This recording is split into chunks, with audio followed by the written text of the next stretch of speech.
सभी दोस्तों को नमस्कार। जय हिंद। मैं नरेश सिंह आप सभी का यूट्यूब चैनल में स्वागत करता हूं। दोस्तों, आज के वीडियो में बात करेंगे हेड कांस्टेबल एलडीसी या सब इंस्पेक्टर एलडीसी का होगा। अभी तो हेड कांस्टेबल एलडीसी का है मेनली, लेकिन जो बाद में सब इंस्पेक्टर का देना चाहते हैं उनके लिए भी महत्वपूर्ण है। मॉडल पेपर नंबर 2 पार्ट 3 और इसमें क्वेश्चन नंबर 65 से 96 होंगे। दोस्तों, इसमें ऑल सब्जेक्ट से क्वेश्चन होंगे, यानी कि जिस प्रकार आपका सिलेबस बनाया गया 70 क्वेश्चन प्रोफेशनल से, 60 क्वेश्चन आपके जीके जीएस मैथ रीजनिंग से और 30 क्वेश्चन हिंदी या इंग्लिश ग्रामर से, तो उसी प्रकार बनाया गया है। और यह एक वीडियो में नहीं हो सकता, इसलिए 160 क्वेश्चन को मैंने 5 पार्ट में डिवाइड किया। 32 क्वेश्चन एक वीडियो में डाले गए हैं और इस तरह के आपको कम से कम 10 से 15 के बीच में मॉडल पेपर मिलेंगे। और मॉडल पेपर बहुत ही महत्वपूर्ण है बनाने में, हालांकि काफ़ी मेहनत लग रही है। 160 क्वेश्चन बनाना, उनका PDF बनाना, उनको PPT बनाना काफ़ी टाइम है, लेकिन आपके एग्ज़ाम के लिए मैं इतनी मेहनत कर रहा हूं और जिससे आप जो मेरा चैनल देख रहे हैं या जो मेरा कोर्स लेंगे उनको सफलता 100% मिलनी चाहिए, मेरा मेन मकसद है। जिस प्रकार दोस्तों मेहनत एक ऐसा है, मैंने CRP में रहते हुए भी नेट क्वालिफाई किया है, जो कि एक सब्जेक्ट का सबसे बड़ा एग्ज़ाम होता है, लेकिन मेहनत कभी भी किसी को खराब नहीं जाती या मेहनत उसका रंग लाती है। तो आपका सब इंस्पेक्टर बनना या आपका हेड कांस्टेबल बनना आपकी एक लाइफ के लिए अलग चेंज ओवर की तरह होगा, क्योंकि अगर सब इंस्पेक्टर बन जाते हैं तो यह तो बहुत ही बड़ा चेंज ओवर होगा। हेड कांस्टेबल बनने से भी आपके साथ वाला और आप लास्ट में सर्विस करते करते आपको कितना डिफरेंस होगा, यह आपको आने वाला समय ही बताएगा दोस्तों। तो दोस्तों, मेरा आपको पूरा सक्सेस दिलाना या जो मेरा चैनल देख रहे हैं, टोटल 24,000 लोगों ने अप्लाई किया, ज़्यादा किया था, लेकिन 24,000 लोग जो है इसमें हेड कांस्टेबल वाले में सेलेक्ट हुए हैं फार्म के। इसमें से कम 8 से 10,000 जो है बाहर निकल जाएंगे और फिर उसके बाद बचते हैं 14-15,000 कैंडिडेट्स हैं, जिसमें से मेरा वीडियो मेरे को लगता है 500 से 600 लोग या नॉर्मली जो देखते हैं 200, तो वो 200-300 लोग को तो मैं बिल्कुल चाहता हूँ वो अच्छे से पास हों और अच्छे नंबर प्राप्त करें। तो चलते हैं क्वेश्चन नंबर 1 वीडियो का, क्वेश्चन नंबर 65, यानी कि पाठ ग्रुप कै ख गै घ कर्मचारी को वार्षिक संपत्ति का विवरण कब तक प्रस्तुत करना होता है। ए है 31 दिसंबर तक, बी है 31 मार्च तक, सी है 1 अप्रैल तक और डी है 31 जनवरी तक। तो 31 दिसंबर तक को ग्रुप ABCD को ही अपना संपत्ति का विवरण देना होता है। प्रश्न नंबर 66 है, ग्रुप कै ख गै घ कर्मचारी को वार्षिक संपत्ति का विवरण किस नियम के अनुसार प्रस्तुत करना होता है, यानी कि एक नियम है। तो कौन सा नियम है? CCS 18 का 4, CCS 18 का 6, CCS 18 का 7, CCS 18 का 9। तो इसका B सही है, 18 का 6 के अनुसार। प्रश्न नंबर 67 है, X वर्गीकृत शहरों में वेतन का कितने % HRA मिलता है। तो दोस्तों, इसमें A में 16%, B में 24%, C में 28%, D में 8%, तो इसमें 24% मिलता है। सॉरी दोस्तों, 24% मिलता है। प्रश्न नंबर 68 है, Y वर्गीकृत शहरों में वेतन का कितने % HRA मिलता है। A 26%, B 24%, C 16%, D 18%। तो X में 24 है तो Y में 16%, इसका 16% होगा। दोस्तों, इसमें ऑप्शन गलत हो गया है, तो गलत आप उसको ना देखें, 24 को 16% होता है। प्रश्न नंबर 69 है, शरीर तथा संपत्ति पर निजी प्रतिरक्षा का अधिकार किस IPC की धारा में है, यानी कि व्यक्ति अपनी संपत्ति और अपनी शारीरिक प्रतिरक्षा का कर सकता है। यह IPC की धारा में वर्णित है। धारा 95 में, B धारा 96 में, C धारा 97 में, D 98 में, तो 97 में है। प्रश्न नंबर 70 है, DCP का पूर्ण रूप क्या है। Departmental promotion committee, B departmental promotion departmental ऊपर है, फिर डिपार्टमेंट प्रमोशन कमेटी, C में departmental promotion committee of departmental promoted committee. तो दोस्तों, जिन लोगों का CRP के अंदर 10 साल, 20 साल या 30 साल, या जो लोग एक ही रैंक में 10 साल रह गए, उनको अपग्रेडेशन जो मिलता है वह पूरा का पूरा काम होता है DCP का। यानी कि डिपार्टमेंटल प्रमोशन कमेटी जो होती है ये सब कुछ देखती है। तो इसका पूर्ण ए है, वो बहुत ही महत्वपूर्ण है। प्रश्न नंबर 71, सरकारी कर्मचारी कितने घंटे हिरासत में रहने के बाद निलंबित माना जाएगा? ए 24 घंटे, बी 48 घंटे, सी 26 घंटे, डी 12 घंटे। तो 48 घंटे अगर कोई सरकारी कर्मचारी हिरासत में रहता तो उनको निलंबित माना जाएगा। प्रश्न नंबर 72 है, तालव्य व्यंजन है। तो दोस्तों मैं आपको बता दूं, हिंदी ग्रामर के अंदर आपको ये भी जो व्यंजन है, कौन कौन सी व्यंजन है और तालव्य कौन कौन सी की श्रेणी में आता है, जैसे कै, ख, गै, घ, ये कौन से हैं, च, छ, ज, झ। तो यह उत्तर प्रदेश बीएड की परीक्षा 2000 में भी आ चुका है। च, छ, ज, झ, ट, ठ, ड, ढ, त, थ, द, ध, प, फ। तो ये च, छ, ज, झ तालव्य, यानी ताल। जब च बोलते हो आप, च आप बोल के देखो तो आपको पता चल जाएगा। जब ये कुछ भी जितने भी व्यंजन हैं आप इनको एक बार प्रैक्टिस कर लेंगे, ओष्टक कौन सा है, तालव्य कौन सा है इत्यादि, तो आपको पता चल जाएगा। प्रश्न नंबर 73 है, भाषा निर्माण की इकाई का सही अनुक्रम क्या है? यानी कि कोई भी भाषा बनती है तो उसका क्रम क्या होता है। यहाँ पर क्वेश्चन का मतलब ये है, उत्तर प्रदेश बीएड परीक्षा में भी 2008 में भी आया है, नेट जीआरएफ में भी आ चुका है दोस्तों। सबसे पहले होते हैं शब्द, ध्वनि, वाक्य, पद। शब्द, वाक्य, ध्वनि, पद। सी है पद, वाक्य, ध्वनि, शब्द, या डी है ध्वनि, शब्द, पद, वाक्य।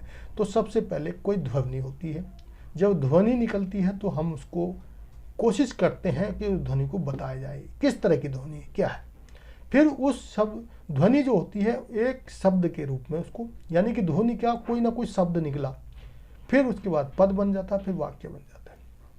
तो इसका डी ऑप्शन राइट है। प्रश्न नंबर 74 है, निम्नलिखित में से उच्चारण स्थान के आधार पर कंठ से लेकर मुख वितरण से उच्चारित व्यंजन ध्वनियों का सही क्रम क्या है? यानी कि जब मैंने अभी जो बात कर रहा था आपको, जो व्यंजन है ये अलग अलग है, 5 प्रकार के व्यंजन है, 5 तरह के, कहना मतलब हम बोले जाते हैं। हमको लगता है हम जो भी चीज़ बोल रहे हैं नॉर्मली, लेकिन इनका भी जो हमारा ओष्ठ से लेके और कंठ तक, यहाँ 5 तरह के 5 शब्द अलग अलग बोलेंगे तो उसको मिल जाएगा। तो इसमें पूछा गया कंठ यानी कि गले से लेके मुखर यानी ओष्ठ तक के जो उच्चारण में है इनका क्रम क्या है आपको बताना है। तो पहले में दिया है कंठ, तालव्य, व्यस्त्य, दंत, ओष्ठ। तो सबसे मेन दोस्तों इसमें यही है, सबसे पहले कंठ, कोई भी शब्द बोल लेते हैं, ठ, ठ, ढ, ढ, जो कंठ से हो जाते हैं। तालव्य से, जैसे अभी ताल जो आपका कुछ ऐसे शब्द मैं जो ताल से बोले जाते हैं, व्यंग है। दंत है जिसमें दांत कहने मतलब आपस में टच हो जाते हैं, नहीं। और उसके बाद ओष्ठ, जिसमें आपके बात करने से ओठ आपस में मिले जो शब्द बोलने से, तो जैसे फ, प, फ, ब, भ, इनमें क्या है सभी के आपके ओष्ठ जो है आपस में मिल जाते हैं तो उनको हम ओष्ठक बोलते हैं। तो यह इसका सही क्रम है।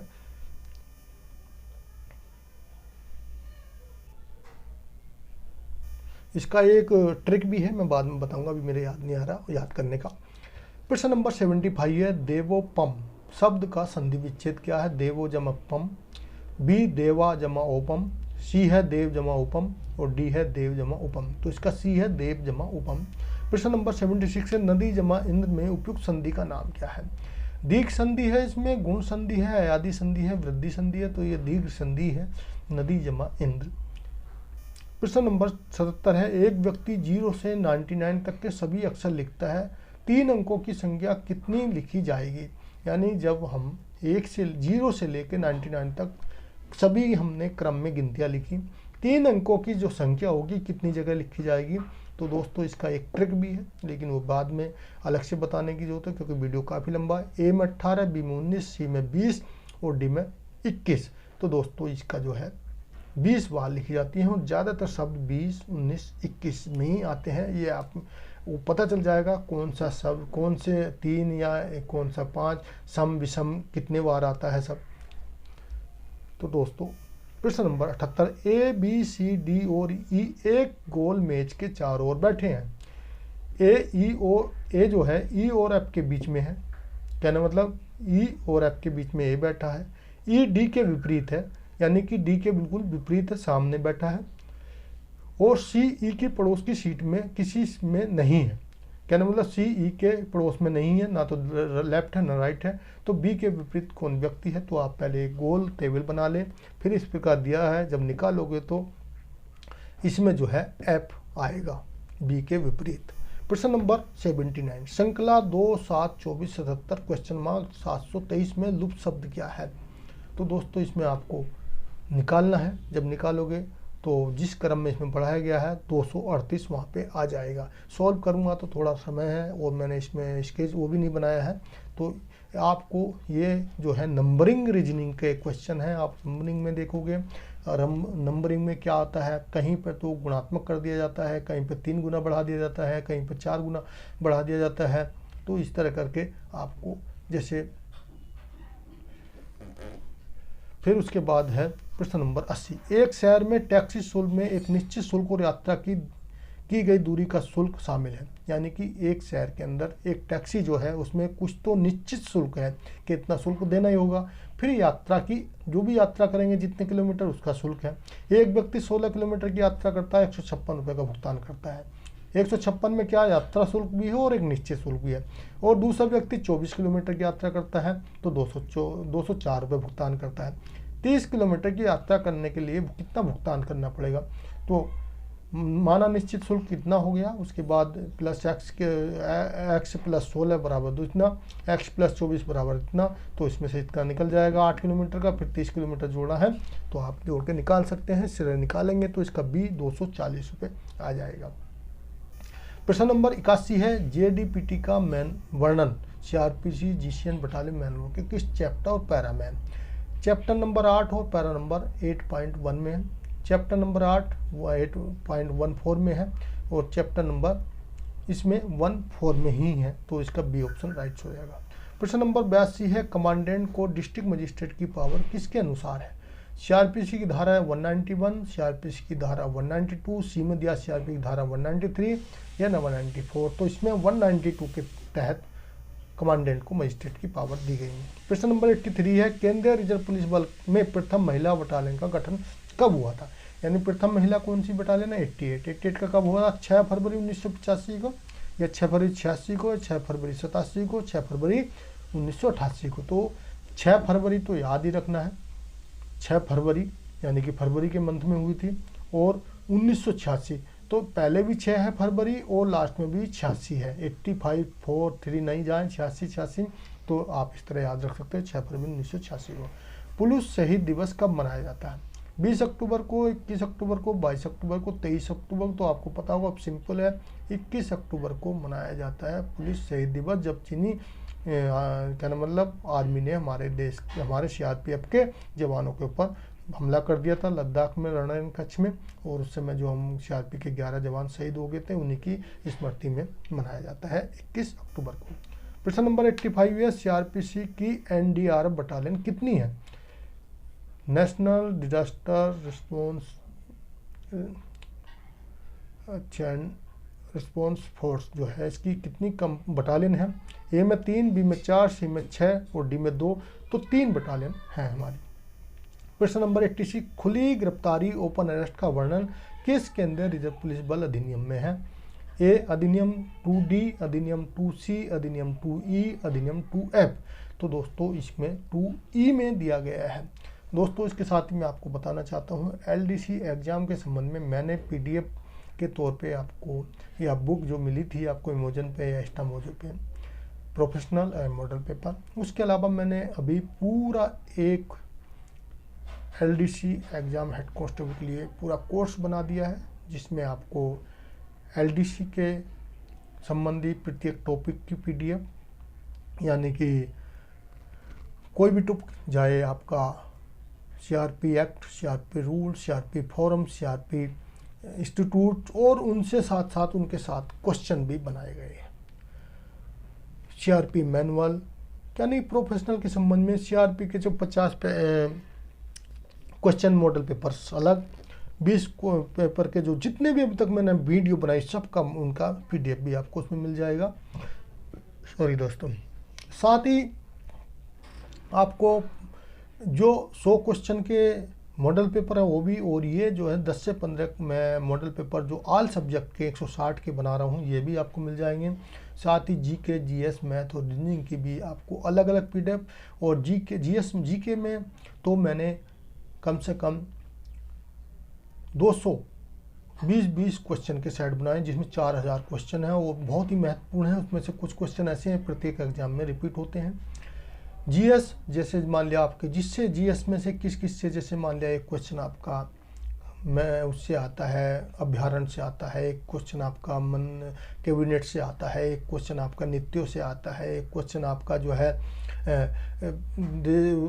अनुसूची से आता है, एक क्वेश्चन आपका जो है किसी भी मंत्रालय से आता है, इस तरह के, या एक क्वेश्चन किसी आपका जो है अपॉइंटमेंट, नए अपॉइंटमेंट जो आते हैं उनसे आ जाता है, एक फुल फॉर्म आती हैं।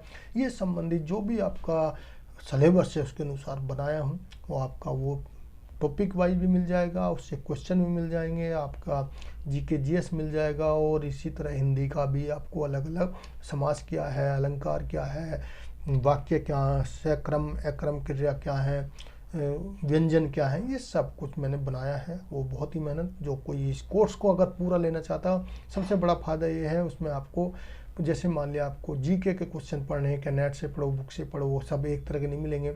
आप उस पीडीएफ में तुरंत पढ़ सकते हैं, इंटरनेट की भी ज़रूरत नहीं होगी, लेकिन आपको उसके लिए कुछ पेड करना होगा। जो लेना चाहते हैं मेरे से, लास्ट में मैं उसके क्या ना, मतलब कोर्स के बारे में भी एक वीडियो बनाऊंगा प्रॉपर। अभी पूरा कोर्स बना नहीं है, कुछ बन गया है और कुछ अभी काम चल रहा है थोड़ा सा, लेकिन 80% काम हो चुका है, प्रोफेशनल का सब पूरा हो चुका है, और जीके का लगभग पूरा हो चुका है, मैथ का बाकी है थोड़ा सा, रीजनिंग का बाकी, हिंदी का लगभग पूरा हो चुका है। तो जो लेना चाहते हैं मैं उनको पीडीएफ के तौर पे भी दे दूंगा, कोई लेने का इच्छुक है, लेकिन उसके लिए कुछ पैड करना होगा। प्रश्न नंबर 87 है, सावधान में पंजे से पंजे का फैसला कितना होता है? ए 30 इंच, बी 15 इंच, सी 18 इंच, डी 6 इंच। तो इसमें 6 इंच होता है। प्रश्न नंबर 88 है, नमस्ते का सही संधि विच्छेद क्या है? नमः जमस्ते, नमः जमते, नमः जमते, नमः जमस्ते। तो इसका बी है नमः जमते। प्रश्न नंबर 89, नरेश में उपयुक्त संधि का नाम क्या है? ए दीर्घ संधि, बी गुण संधि, सी वृद्धि संधि, डी यण संधि। तो इसमें गुण संधि होती है नरेश में। प्रश्न नंबर 90 है, नरेक्य का संधि विच्छेद क्या है? नर जमा एक्य, नर जमा एक, नर जमा एक्य और नरो जमा एक्य। तो इसका सी है नर जमा एक्य, नरेक्य की संधि विच्छेद है। प्रश्न नंबर 91 है, नव जमोत्सव में उपयुक्त संधि का नाम क्या है? विसर्ग संधि है, व्यंजन संधि है, गुण संधि है, यण संधि है। दोस्तों संधि 3 प्रकार की है। सबसे पहले होती है विसर्ग संधि, फिर व्यंजन संधि, फिर होती है विसर्ग संधि। विसर्ग, व्यंजन, स्वर्ग संधि। इसमें स्वर्ग का नाम नहीं दिया गया है, यानी कि गुण और यण जो है वो स्वर्ग के ही पार्ट है, तो आपको उनको भी अलग अलग पढ़ना होगा।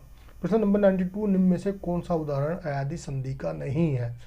अयादी में क्या होता है आपको पहले वो पढ़ना होगा, नैन, नायक, धावक, गंगोदक। तो इसमें गंगोदक जो है अयादी संधि का उदाहरण नहीं है। प्रश्न नंबर 93 है, श्रृंखला में अगला शब्द है 2, 5, 10, 17, 26, 37।